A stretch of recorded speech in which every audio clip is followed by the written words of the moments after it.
Christ. Vivre ce que le Christ désirait. Et ce texte, nous l'avons choisi. Il y a plusieurs textes qui parlent du désir du Christ.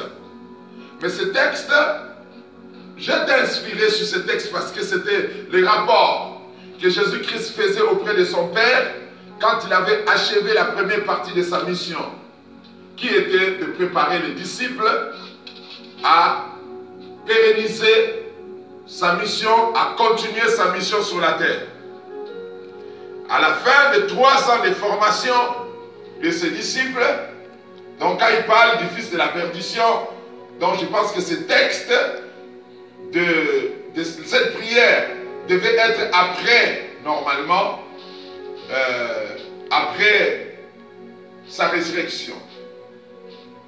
Parce que il parle déjà du fils de la perdition qui était déjà perdu, qui n'a pas pu garder, d'où ça devait être, normalement, selon certains théologiens, ce texte devait être après la résurrection.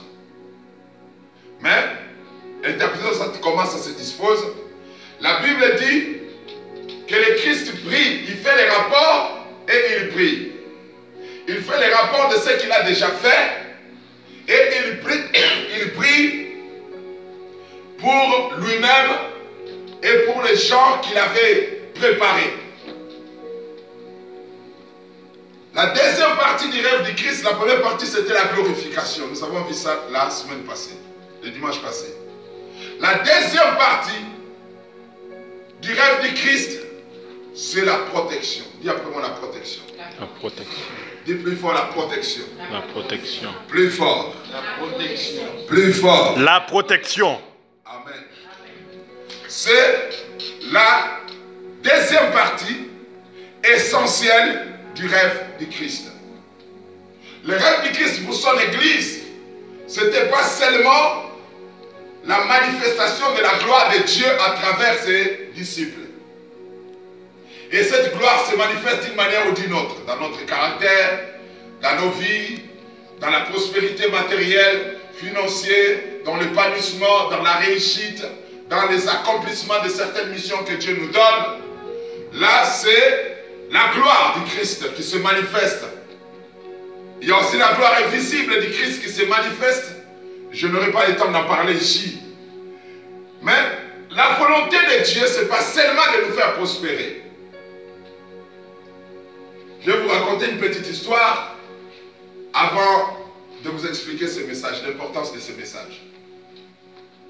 Quand les États-Unis d'Amérique, c'est-à-dire les Blancs ont quitté l'Europe, ils sont allés en Amérique. Ils arrivent là-bas, ils possèdent des territoires qui ne les appartenaient pas. Ils ont vaincu les Indiens, ce n'étaient pas des Indiens, on les appelle comme ça, mais ce n'étaient pas des Indiens.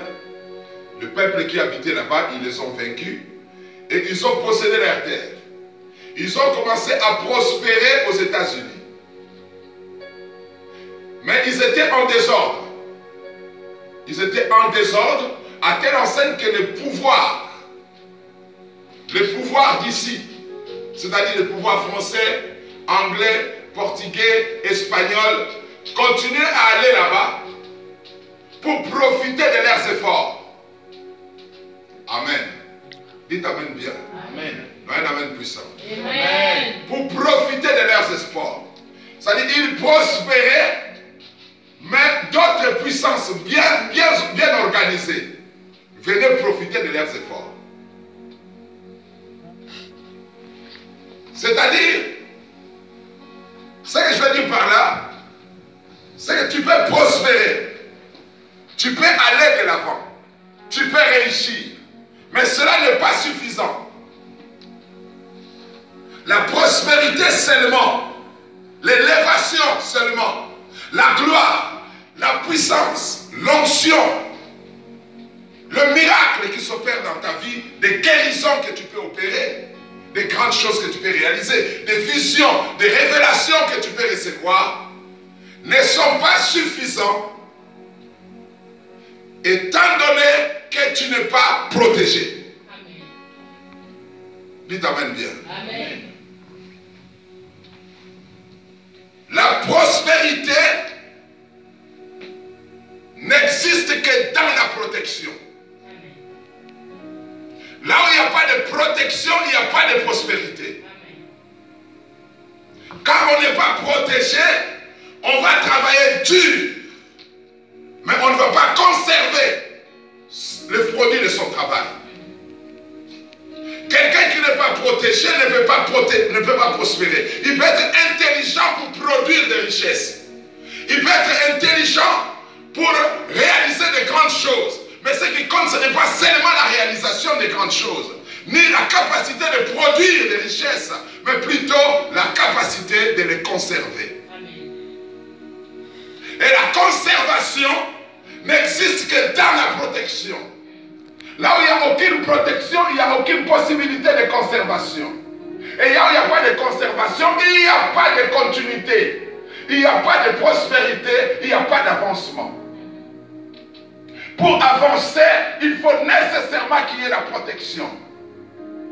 Les rêves du Christ n'étaient pas seulement que ses serviteurs soient capables de chasser les démons, de guérir les malades, d'opérer des miracles, de réaliser de grandes choses, mais qu'ils soient aussi protégés, qu'ils soient aussi gardés. Parce que la continuité, la progression, la pérennisation de son œuvre dans le monde dépendait de cette protection. C'est pour cela, parmi les plus grands titres qu'il s'est donné lui-même quand il était sur la terre, il s'est appelé berger. Il a dit le bon berger. Je suis le bon berger. Dites amen bien. Amen. Un berger, son travail n'est pas seulement la reproduction de ses brebis, mais plutôt la protection de ses brebis. C'est pourquoi le mot berger est plus lié à la protection qu'à la nourriture. Le mot berger vient du grec poimen, qui veut dire garder. Poimen, garder, protéger, entretenir, prendre soin. Et Dieu est notre berger. La Bible dit, l'Éternel est mon berger. Amen. Et la Bible dit que Dieu est le berger d'Israël. En tant que berger d'Israël, il ne pourvoit pas seulement à leurs besoins, mais il les protège eux avec les besoins qu'il a pourvus. Alléluia. Amen. Dieu te donne l'argent et il t'assure la protection aussi. Pour que ce que tu as reçu ne puisse pas se perdre. Pour que ce que tu as gagné ne puisse pas se perdre. Nous sommes dans une génération où la Bible déclare que le diable rôde comme un lion rugissant, cherchant qui il dévorera. Il ne les cherche pas dans le monde, parce que les gens qui sont dans le monde ne sont pas cachés. Ils sont à découvert. Tout le monde peut les atteindre. Dieu, ceux qui sont cachés, ce sont des fils et des filles de Dieu. Amen. C'est toi et moi qui sommes cachés. Et le diable nous cherche. L'ennemi, tous les jours ici, il cherche comment t'avoir, comment détruire ta vie. Comment t'empêcher de prospérer. Comment t'empêcher d'avancer. Et surtout, si tu reconnais que dans ta vie, tu as quelque chose de particulier, tu as une sémence particulière qui vient de la part du Seigneur, sache-le bien que tu es un cible potentiel du diable. Le diable t'a ciblé pour t'empêcher d'avancer, pour t'empêcher de progresser, pour t'empêcher d'aller plus loin. Et Jésus le savait, il dit, je ne suis plus dans le monde, mais eux, ils sont dans le monde. Quand Jésus dit ça, il voit les dangers qui se trouvent dans le monde. Sinon, il n'allait pas dire, ils sont dans le monde. Et garde-les. S'il a dit ça, c'est quand il parle du monde, il voit les princes de ce monde. Il voit les principautés, les autorités. Il voit la méchanceté grandissante dans l'humanité. Il voit le péché dans le monde. Il voit la sorcellerie dans le monde. Il voit l'occultisme dans le monde. Il voit l'égoïsme. Il voit la haine, la jalousie. Il voit toutes ces choses-là dans le monde. Et il dit, mon peuple mes disciples, bien qu'étant bien formés par moi, ils ont passé 3 ans et demi avec moi. Ils ont frotté l'onction. Hein? Ils ont été frottés par l'onction que Dieu m'a donnée. Mais il faut qu'ils soient gardés. Dites Amen bien. Amen. Un Amen puissant. Amen. Il faut qu'ils soient gardés. Il faut qu'ils soient protégés. Je prie dans le nom de Jésus-Christ que Dieu te protège. Amen. Que tous les jours qui te restent sur la terre, que tu sois sous la protection divine. Amen. Le monde est rempli de choses que vous... Il y a des combats qui arrivent dans vos vies que vous ne voyez même pas. Il y a des choses qui arrivent dans vos vies, vous ne les voyez même pas. Vous vous retrouvez seulement avec un plein problème, en pleine difficulté, en pleine perte. Vous vous retrouvez seulement dans le vide et vous ne comprenez pas. Dieu m'a béni, ou soit le Seigneur avait agi, mais qu'est-ce qui fait que je me retrouve dans une situation pareille?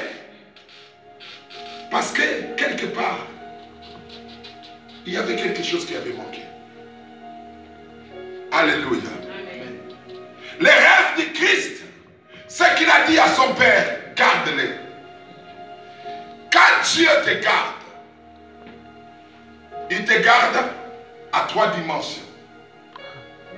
La première dimension de la protection divine, c'est qu'il protège ton cœur. Il sert de rempart pour ton cœur.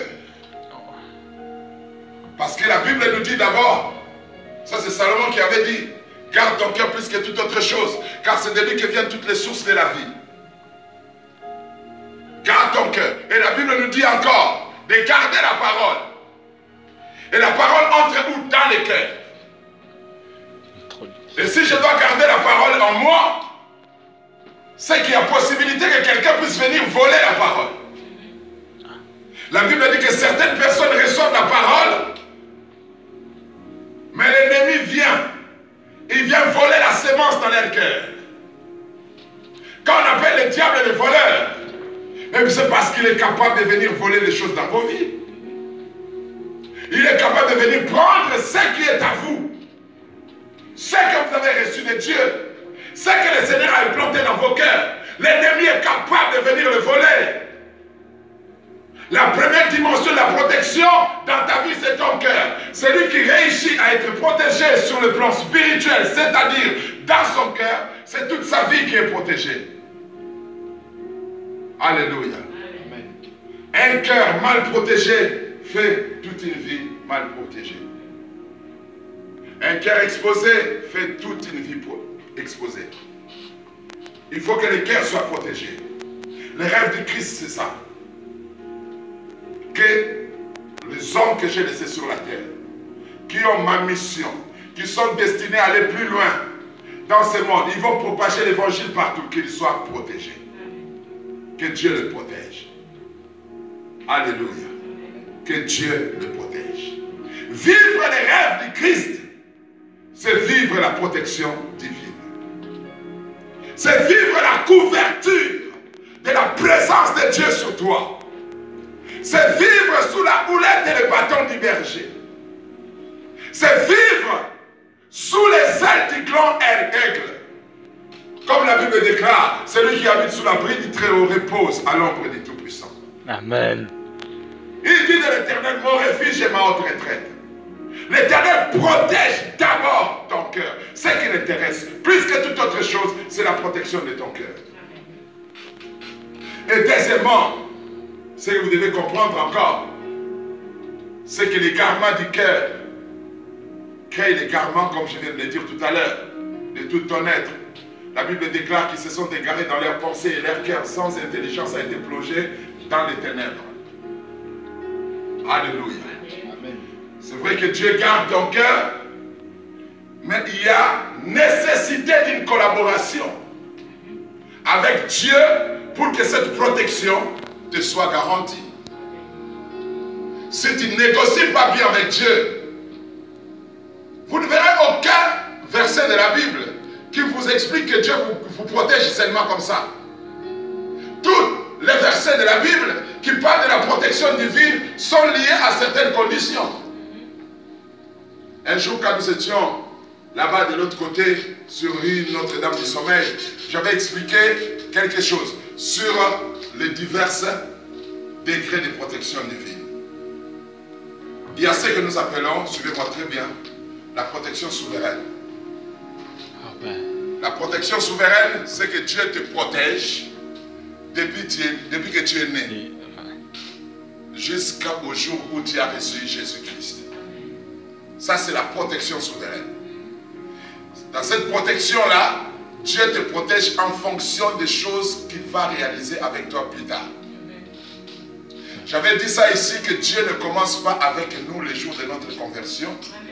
C'est nous qui commençons avec Dieu les jours de notre conversion. Amen. Mais lui, il commence avec nous dès avant la fondation du monde. Il commence déjà avec toi. Et toi, tu n'es pas conscient que Dieu a déjà commencé avec toi. Le jour où tu t'es converti, tu prends conscience que maintenant je vais travailler avec Dieu. Et tout ce temps-là, Dieu te protège. Et ça s'appelle la protection souveraine.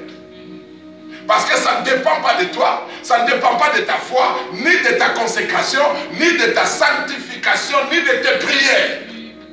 Dieu te protège seulement en vue des choses qu'il a prévu de réaliser avec toi. Amen. Dites Amen bien. Amen. Mais cette protection souveraine prend fin quelque part.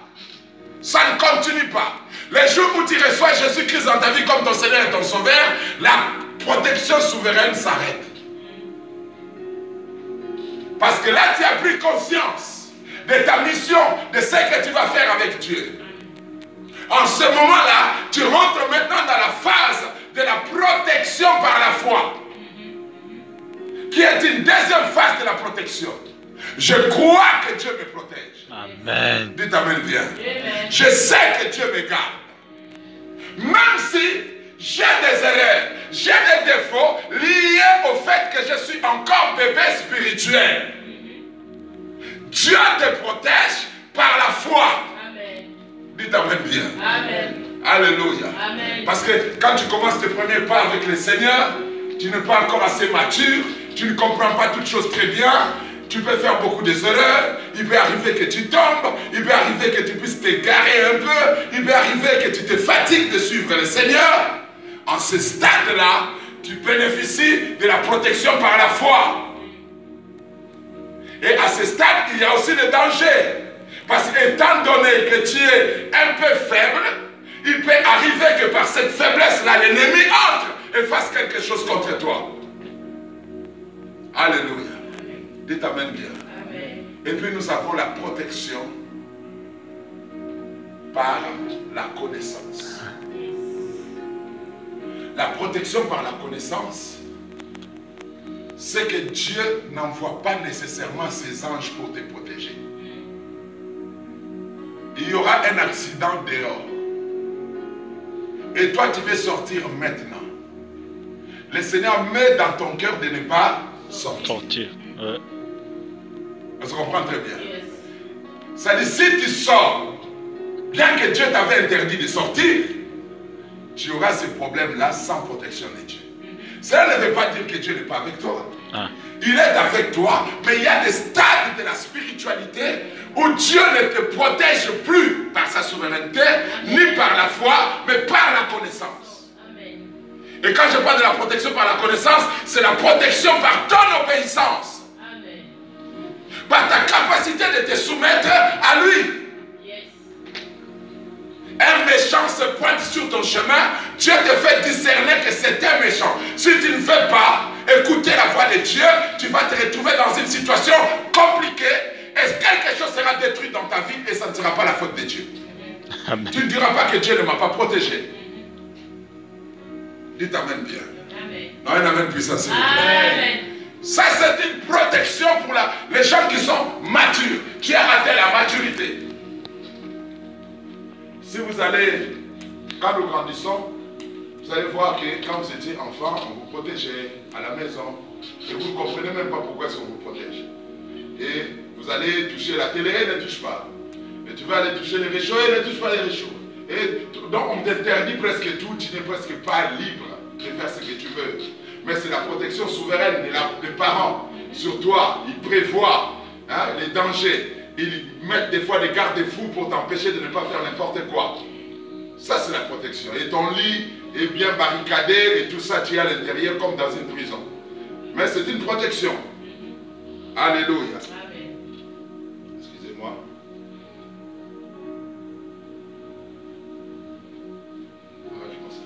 Amen. C'est une protection que le Seigneur t'accorde, tes parents t'accordent. Mais quand tu commences à grandir, on commence maintenant à te protéger par les ordres. Tu sors, mais à telle heure tu dois quitter. Tu dois savoir qu'après minuit, il y a beaucoup de dangers dehors. On te donne des conseils. Et si tu obéis à ces conseils, tu rentres à l'heure à la maison, tu n'auras pas de soucis dehors. Est-ce que tu comprends très bien? Amen. Tu n'auras pas de soucis dehors, tu vas rentrer, tu n'auras pas de difficultés. Ah, les parents ont une vision plus profonde et plus claire de certaines situations que toi tu ne comprends pas. Un parent bien avisé peut regarder seulement l'un de tes amis et savoir que c'est un mauvais ami. Et te dire que non, il ne faut pas aller avec telle personne. Ça, c'est la protection par la connaissance. Le Seigneur te protège en te prodiguant des conseils, en te donnant des informations pour te protéger. Quand la Bible dit « garde-les en ton nom », Dieu te garde en te parlant. Il te garde en te révélant des choses. Cette dimension de la protection peut aussi être charismatique. Où tu dors comme ça, tu as une révélation. Sur une personne, sur quelqu'un, sur un endroit, sur un pays, sur un travail ou un job que tu veux avoir. Dieu voit les dangers là-dedans. Toi, tu vois seulement les intérêts financiers que tu auras là-bas. Mais le Seigneur voit les dangers futurs. Il te révèle que ce n'est pas bien pour toi. La révélation, l'information, les voix audibles. Le Seigneur te parle dans ton cœur. Il met dans ton cœur certains sentiments de protection. Pour t'empêcher, pour empêcher l'ennemi de ta foi et pour t'empêcher de ne pas te livrer à l'ennemi. Les rêves du Christ, c'est que son peuple soit bien gardé. Amen.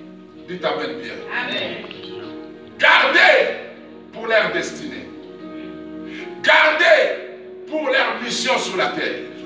Gardez pour l'éternité.